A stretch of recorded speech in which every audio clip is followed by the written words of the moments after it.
Hello students, as you know we are doing chapter 2 in history nationalism in India. In our last video we read about the First World War, the condition of Indians at that time and the advent of Gandhiji and Gandhiji's first movements जो earlier movements Gandhi ji ने चलाए थे। जैसा कि आप जानते हैं 1915 में गांधी जी साउथ अफ्रीका से इंडिया आए थे। उसके बाद उन्होंने 1 साल तक पूरे कंट्री में घूमा। तब 1916 में उन्होंने चंपारण में मूवमेंट चलाया।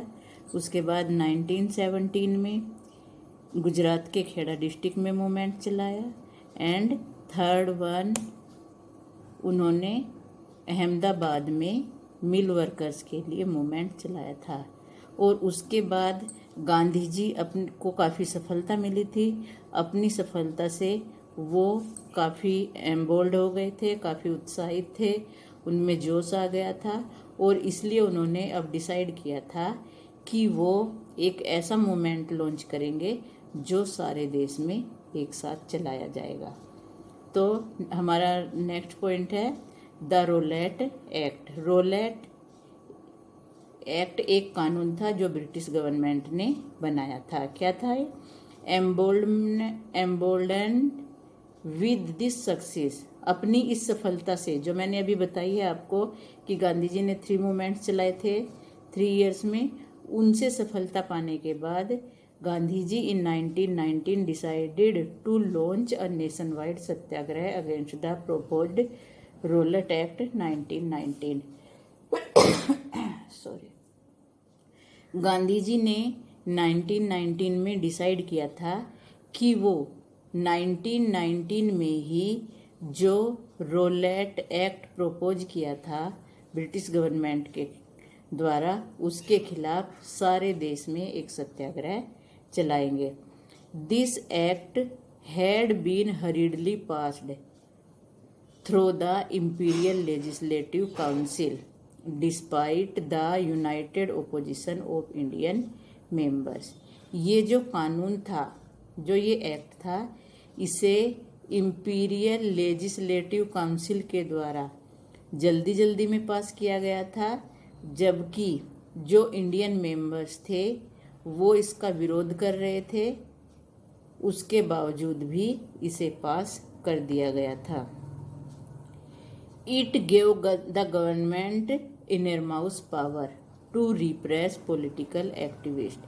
इस एक्ट ने, जो ये कानून बना था, इसने सरकार को बहुत ज़्यादा पावर दे दी थी कि जो भी पॉलिटिकल एक्टिविस्ट है, जो भी राजनीतिक गतिविधियां हो रही हैं, उनको वो दबा सके।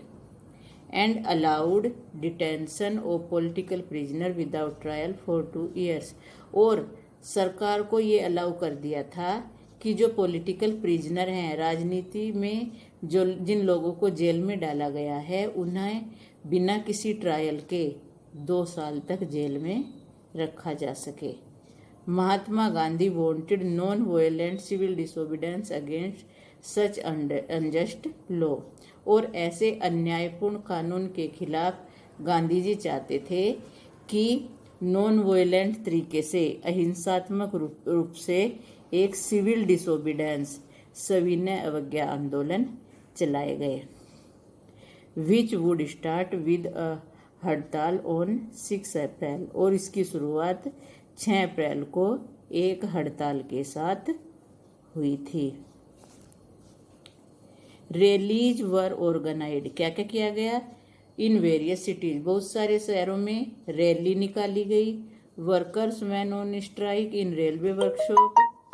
रेलवे वर्कशॉप में काम करने वाले वर्कर स्ट्राइक पर गए। जो शॉप्स थी वो बंद कर दी गई थी। Alarmed by the popular upsurge the sacred and scared that lines of communication such as railways and telegraph would be disrupted, the British administration decided to clamp down the nationalist। Alarmed by the popular upsurge, जैसे आवाज लोगों की उठ रही थी, उससे चौकन्ने होकर और इस बात से डरकर कि कहीं कम्युनिकेशन की जो लाइनें थी, चाहे वो रेलवे की हो या फिर टेलीग्राफ की हो, कहीं ये लोग जो इंडियंस हैं ये उन्हें डिस्टर्ब ना कर दे, उनमें कोई बाधा ना पहुंचा दे। इसलिए ब्रिटिश एडमिनिस्ट्रेशन ने ये डिसाइड किया था कि वो नेशनलिस्ट के इस मूवमेंट को क्लैंप डाउन कर देंगे, धराशायी कर देंगे। Local leaders were picked up from Amritsar, local leader को अमृतसर से उठा लिया गया था। And Mahatma Gandhi was Baird from entering Delhi, और महात्मा गांधी के दिल्ली एंट्री पर रोक लगा दी गई थी। On 10 April the police in Amritsar fired upon a peaceful प्रोसेसन, 10 अप्रैल को पुलिस ने शांतिपूर्ण तरीके से जब लोग प्रोसेसन कर रहे थे, एक जुलूस निकाल रहे थे, उन पर पुलिस ने गोलियां चला दी थी। Provoking wide spread attack on bank, post office and railway station, और उन्हें उकसाया गया था कि वो बैंक, पोस्ट ऑफिस और रेलवे स्टेशन पर अटैक करें। Martial law was imposed, martial law लगा दिया गया था, क्योंकि जब वो लोग उकसाए गए थे, उन पर हमला किया गया था, तो उकसावे में आकर उन लोगों ने बैंकों पर, पोस्ट ऑफिस और रेलवे स्टेशनों पर हमला कर दिया था। इससे मार्शल लॉ लगा दिया गया था। मार्शल लॉ क्या था उस टाइम, कि अगर कुछ लोगों को इकट्ठे खड़े हुए देख लिया तो उनको तुरंत गोली से मार दिया जाएगा। जनरल डायर टुक कमांड, और जनरल डायर ने इस सब की कमांड अपने हाथ में ले ली थी। On 13 April the infamous Jallianwala Bagh incident took place, और 13 अप्रैल को जो जलियांवाला बाग की घटना है, जिसको हम सब जानते हैं, वो घटना हुई थी। On that day a crowd of villagers who had came to Amritsar to attend a fair gathered in the enclosed ground of Jallianwala Bagh. उस दिन गांव के लोग आए हुए थे, एक भीड़ जो कि अमृतसर में एक मेले में आई थी, वो सब जलियांवाला बाग के एनक्लोज्ड, जो चारों तरफ से बंद था जलियांवाला बाग, उसके ग्राउंड में इकट्ठे हुए। Being from outside the city, और ये लोग क्योंकि शहर से बाहर के थे, they were unaware of the martial law that had been imposed, उन लोगों को ये नहीं पता था कि शहर में मार्शल लॉ लगा हुआ है। Dyer entered the area, Dyer ने उस एरिया में एंटर किया। ब्लॉक्ड द एग्जिट पॉइंट, और जो एग्जिट पॉइंट था, बाहर निकालने का जो रास्ता था, एक ही रास्ता था, उसे बंद कर दिया। And opened fire on the crowd killing 100, और उसने भीड़ पर गोलियां चला दी, जिसमें सैकड़ों लोग मारे गए थे। His object as he declared later, और उसका जो उद्देश्य था ये गोलियां चलाने का, जैसा कि उसने बाद में इसके बारे में डिक्लेयर किया था, was to produce a moral effect to create in the minds of satyagrahi a feeling of terror and awe. उसका उद्देश्य ये था कि वो लोगों पर मोरल इफेक्ट डालना चाहता था, लोगों के माइंड में डर भरना चाहता था, जिससे कि सत्याग्रही आगे ऐसी कोई कार्रवाई ना कर सके। As the news of Jallianwala Bagh spread, crowds took the street in many north Indian towns, जैसे ही जलियांवाला बाग की घटना की न्यूज फैली, नॉर्थ इंडिया के बहुत सारे शहरों में भीड़ अब सड़कों पर आ गई थी। देवर स्ट्राइक, वहाँ पर स्ट्राइक्स थी। क्लैश विद पुलिस, पुलिस के साथ लोगों के झगड़े हो रहे थे। And attacks on government building, और सरकारी जो भी बिल्डिंग थी वहाँ पर लोग हमले कर रहे थे। The government responded with brutal repression, और सरकार ने इसका जो रिस्पॉन्ड किया, जो लोग ये कर रहे थे, उसका बदला सरकार ने बुरी तरह से उनको दबाकर दिया। Seeking to humiliate and terrorise people, वो लोगों को ह्यूमिलिएट कर रहे थे, लोगों को अपमानित कर रहे थे और उन्हें डरा रहे थे। Satyagrahis were forced to rub their noses on the ground, satyagrahis को फोर्स किया जा रहा था कि वो अपनी नाक को ग्राउंड पर रगड़े। क्राउल ऑन द स्ट्रीट, गलियों में रेंगते हुए चले। एंड डू सलाम सैल्यूट टू ऑल साहिब्स, और जितने भी साहब लोग हैं उन सबको सलाम करे, सैल्यूट करे। People were flogged and villages around Gujranwala in Punjab now in Pakistan were bombed. गांव के गांव खाली हो गए थे और पंजाब के गुजरावाला में, जो कि अब पाकिस्तान में पड़ता है, वहां पर बॉम्ब गिराया गया था। Seeing violence spread Mahatma Gandhi called off his movement, और जब गांधी जी ने देखा कि अब हिंसा चारों तरफ भड़क गई थी तो उन्होंने अपने मूवमेंट को कॉल्ड ऑफ कर दिया था, बंद कर दिया था। While the Rowlatt Satyagraha had been widespread movement, जबकि ये रोलेट सत्याग्रह जो था एक बहुत बड़ा मूवमेंट था, it was still limited mostly to cities and towns, उसके बावजूद भी ये केवल शहरों और कस्बों तक ही लिमिट था। Gandhi ji now felt the need to launch a more broad based movement in India, अब गांधी जी चाहते थे कि इससे भी बड़ा मूवमेंट इंडिया में चलाया जाए। But he was certain that no such movement could be organised without bringing the Hindu and Muslims closer together, लेकिन उनका ये मानना था, उनको ये निश्चितता थी कि जब तक हिंदू और मुस्लिम साथ में नहीं आएंगे तब तक इतना बड़ा मूवमेंट सफल नहीं हो सकता।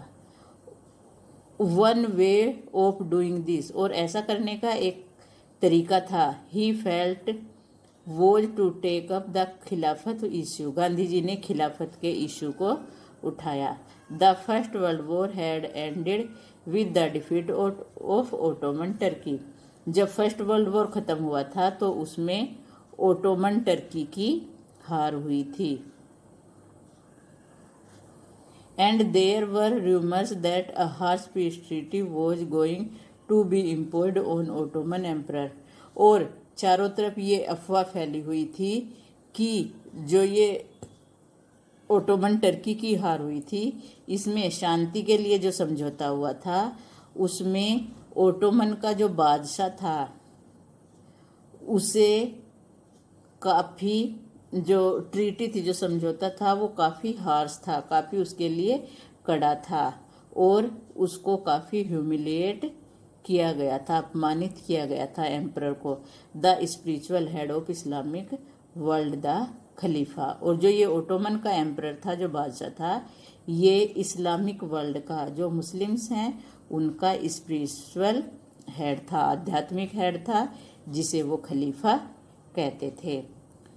To defend the Khalifa's temporal powers a Khilafat committee was formed in Bombay in March 1919, और खलीफा की पावर को दोबारा से पाने के लिए, उसको डिफेंड करने के लिए बॉम्बे में मार्च 1919 में खिलाफत कमेटी बनाई गई थी।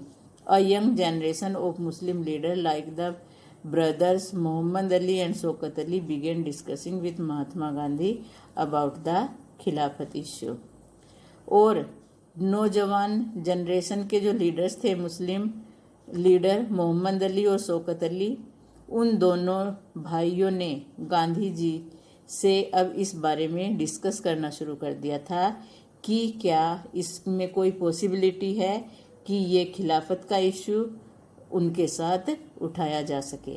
Gandhi ji saw his this as an opportunity of bring Muslim under the umbrella of the united national movement, और गांधी जी ने इसे एक अवसर की तरह लिया कि इसके कारण मुस्लिम्स को भी नेशनल मूवमेंट के लिए वो साथ में ले आएंगे।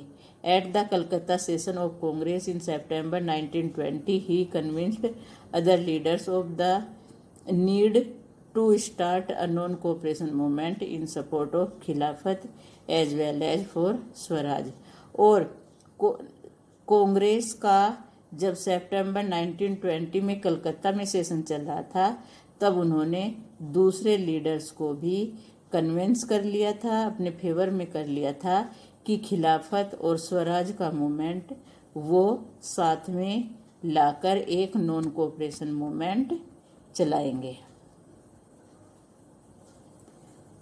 Thank you.